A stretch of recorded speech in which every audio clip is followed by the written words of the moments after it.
So next problem is on Maxwell distribution. और Maxwell distribution में हम थ्री रिलेशंस निकालते हैं वेलोसिटीज के लिए, रूट मीन स्क्वायर का और मोस्ट प्रोबेबल का, और साथ में वेलोसिटी, एवरेज वेलोसिटी। और इनके जो ग्राफ्स थे वो इस तरह से निकल के आते थे। ओके, और इस तरह से ये हमारा एवरेज वेलोसिटी होता था रूट मीन स्क्वायर और मोस्ट प्रोबेबल इस तरीके से। सो क्वेश्चन क्या है कि अगर मेरे पास बी रूट मीन स्क्वायर और मोस्ट प्रोबेबल वेलोसिटीज हैं तो उनका मैग्नीट्यूड जो है वो क्या निकल के आएगा। तो सोल्यूशन में हम देखते हैं कि हमारे पास बी रूट मीन स्क्वायर जो है इसका रिलेशन हम जानते हैं, that is 3kT over m, और दूसरा relation that is most probable velocity, वो रिलेशन निकल के आता है 2kT ओवर m। सो इनका रेशियो फाइंड करना है। What is the ratio? So their ratio will be most probable over v root mean square is equals to, तो इसे क्या करना है, हमने डिवाइड करना है।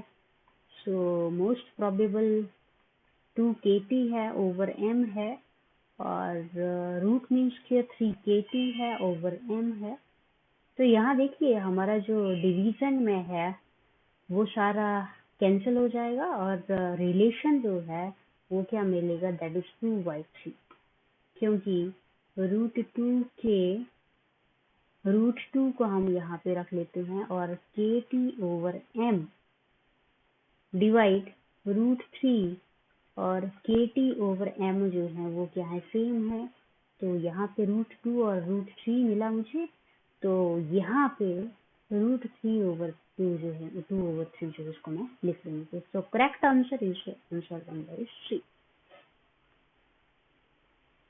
Next question is on again stat, क्योंकि हम यहाँ पे स्टैटिस्टिकल फिजिक्स की प्रॉब्लम सॉल्व कर रहे हैं। तो अब जो क्वेश्चन है वो है कि if the number density so number density that is n, और that is number of electron per unit volume। ये क्या है, नंबर डेंसिटी है। Number density of free electron gas in 3 dimension is increased by 8 times।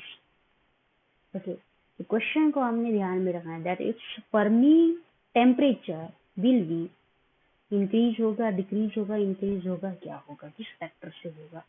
तो solution में because Fermi energy जो है that is directly proportional to n over v raise to power 2/3। ये हम जानते हैं कि 3 डायमेंशन में जो हमारा फर्मी एनर्जी है वो क्या आता है, number of electron per unit volume, that is EF, number density that is proportional to 2/3।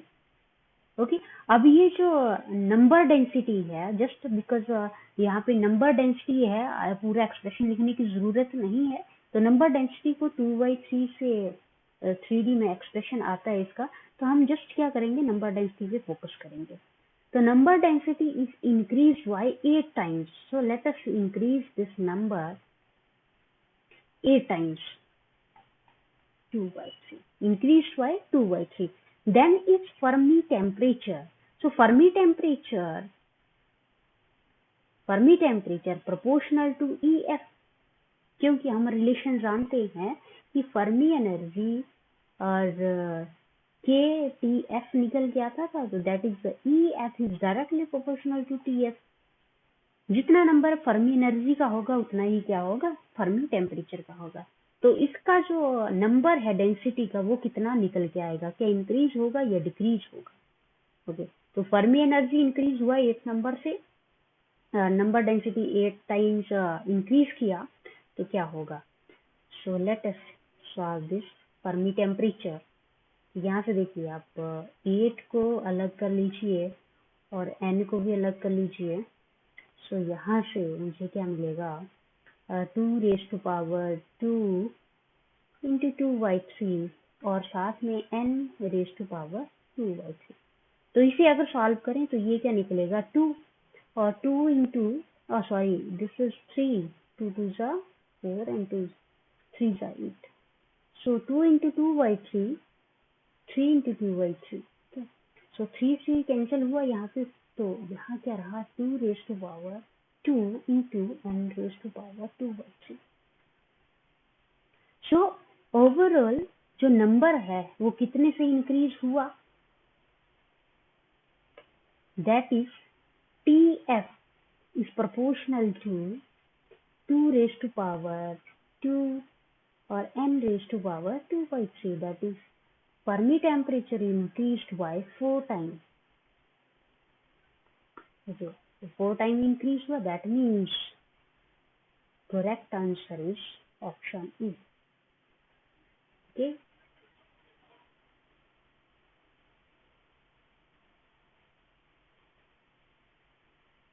next question, क्योंकि यहाँ पे हम problem 12 and 13 two more problems अभी यहाँ पे और हैं हमारे पास। तो प्रॉब्लम 11 अभी हम करेंगे, प्रॉब्लम 11। तो 11 प्रॉब्लम अगेन वेरी इंटरेस्टिंग है, और ये जो सारे क्वेश्चंस हम यहाँ पे कर रहे हैं, आपको मैं बता दूँ, ये आपके PSIR नेट में ये शेयर में पूछे गए हैं, दैट इज 2011 एंड 12 में। तो प्लीज इनको देखिएगा आप जरूर। So question is again on बोson theory. So the excitations of three-dimensional solids are bosonic in nature with frequency omega and wave vector k are related by, तो एक्सप्रेशन जो है फ्रीक्वेंसी का with respect wave vector that is k square, और if the chemical potential mu is 0 the behavior of specific heat at low temperature is। तो ये relation मैंने लिखा हुआ है, ये है आपका relation specific heat at low temperature. Okay, when your frequency is W, okay, W, so this expression at low temperature। और लो टेम्परेचर में ये जो कंट्रीब्यूशन है, ये कंट्रीब्यूशन आपका इलेक्ट्रॉनिक पार्ट का है,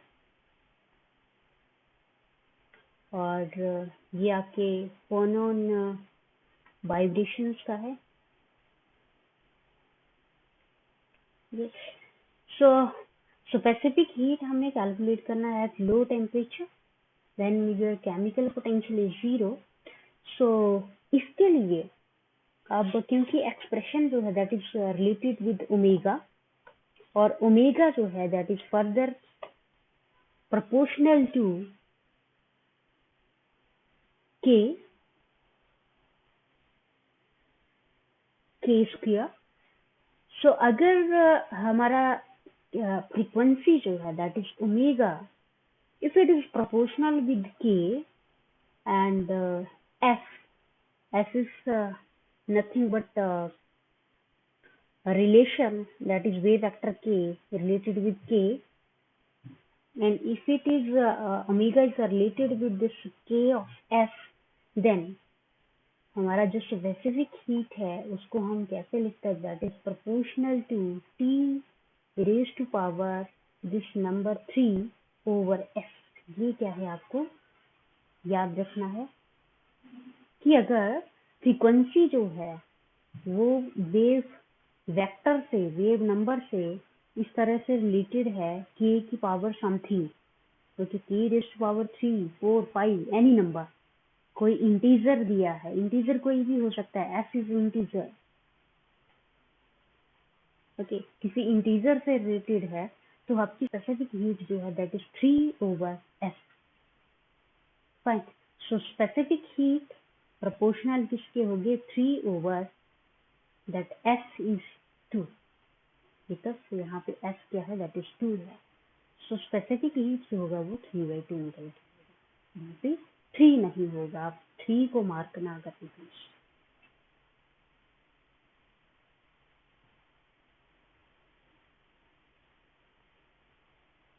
So next, again dimensionality dependent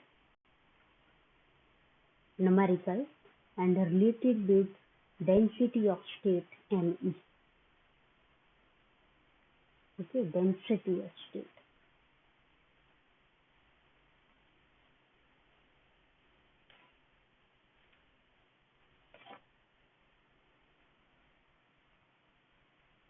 So question is, अगर आपके पास density of state है non interacting particles का, a system of non interacting particles in d dimensions. Okay. अब यहाँ पे डायमेंशन स्पेसिफाई नहीं करे हुए हैं कि आपका 2 है, 3 है या 1 है. ओके, डायमेंशन के बारे में साइलेंट है. डी डायमेंशन क्या है? डायमेंशन कोई भी हो सकता है आपका. ओवेइंग द डिस्पर्शन रिलेशन कौन सा ओवे कर रहा है? That is E is equal to B K raise to power F. Energy है, कांस्टेंट है बी, के आपका वेव वेक्टर है और एफ क्या है? यहाँ पे इंटीजर है. Okay, then density of state is proportional to.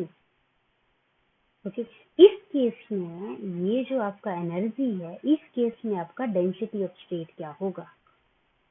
इसका रिलेशन हमने ए, बी और सी, डी में से फाइंड करना है, कैसा होगा. सो एफ यहाँ पे इंटीजर है, डी फॉर डायमेंशन. ओके, तो एफ डी यहाँ पे ऑप्शन में जो है that is F for integer and D for dimension. तो इंटीजर और डायमेंशन किस तरह से रिलेटेड होंगे? So number density of state proportional to e raised to power 1/2. Okay, let me root e. ये किसमें रहता है? 3D में. okay, ये किसमें है? 3D में. और इस एनर्जी को मैं 3/2 माइनस 1 करूं, तभी मेरे पास क्या आएगा? 3/2 माइनस 1 दैट इज 2, 1 माइनस 2 तो माइनस 1/2.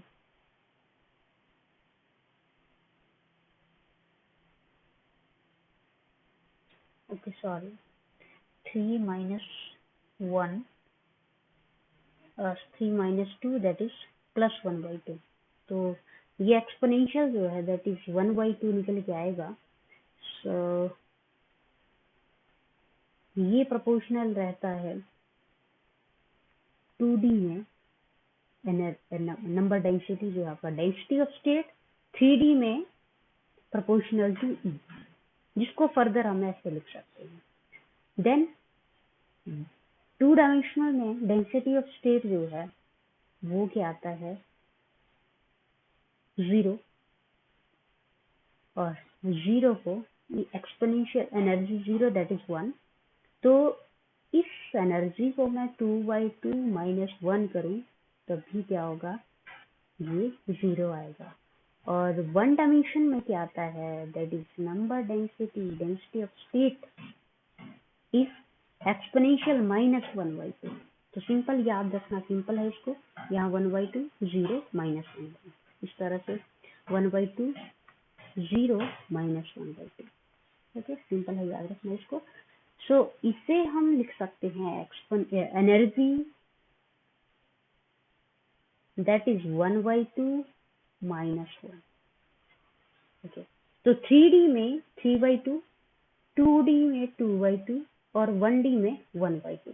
तो देखिए यहाँ पे जो आपका यहाँ न्यूमिनेटर में जो आ रहा है 3 डायमेंशन में 3, 2 डायमेंशन में 2 और 1 डायमेंशन में 1, बाकी जो है वो टर्म क्या है? सेम है. तो हम कह सकते हैं कि ये रिलेशन जो है नंबर डेंसिटी का वो किस तरह से रिलेटेड है? That is proportional to energy. एक तो डायमेंशन निकल के आ रहा है आपका. ओके, और डिवाइड में क्या है? 2 और साथ में क्या आ रहा है? -1. d/2 -1. तो number of density of state is directly proportional to E. D और 2 क्या है? 2 is integer, d/s -1. So therefore यहाँ पे हम देख सकते हैं कि हमारा जो डेंसिटी ऑफ स्टेट है, अगर उसके डायमेंशन d है, वो इंटीजर है, जो कि इंटीजर आपका 2 निकल के आ रहा है यहाँ पे और -1, तो रिलेशन क्या होगा, that is v. So correct answer is v. Okay,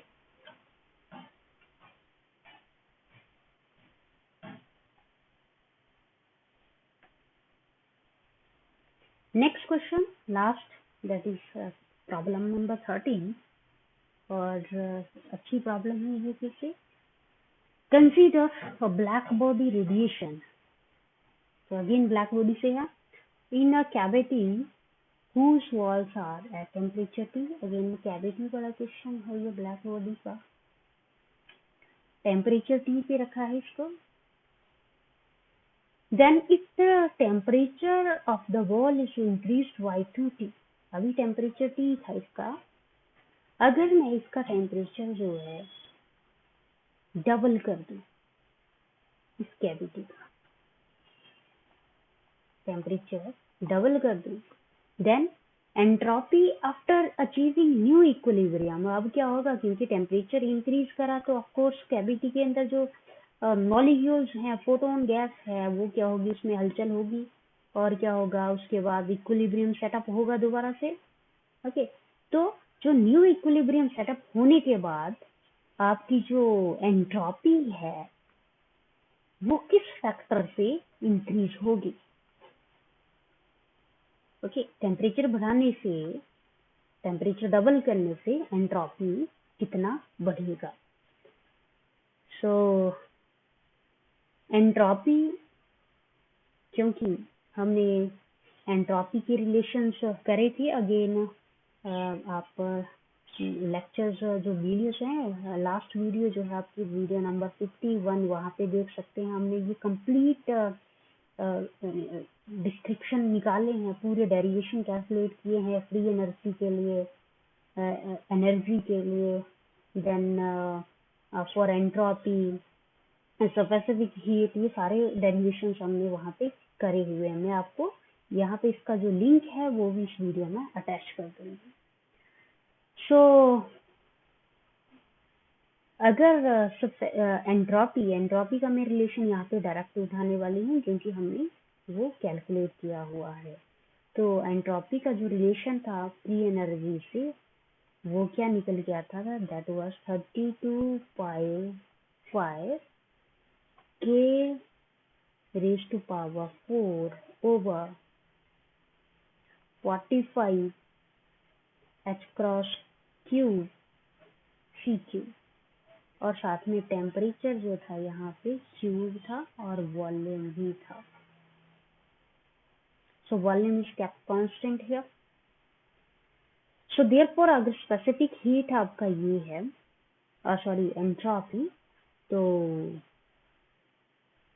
क्योंकि एंट्रोपी टेम्परेचर T पे इतना है, अब टेम्परेचर क्या है, डबल कर दिया गया है, तो entropy that is related directly proportional to T raised to power 3 at any temperature T.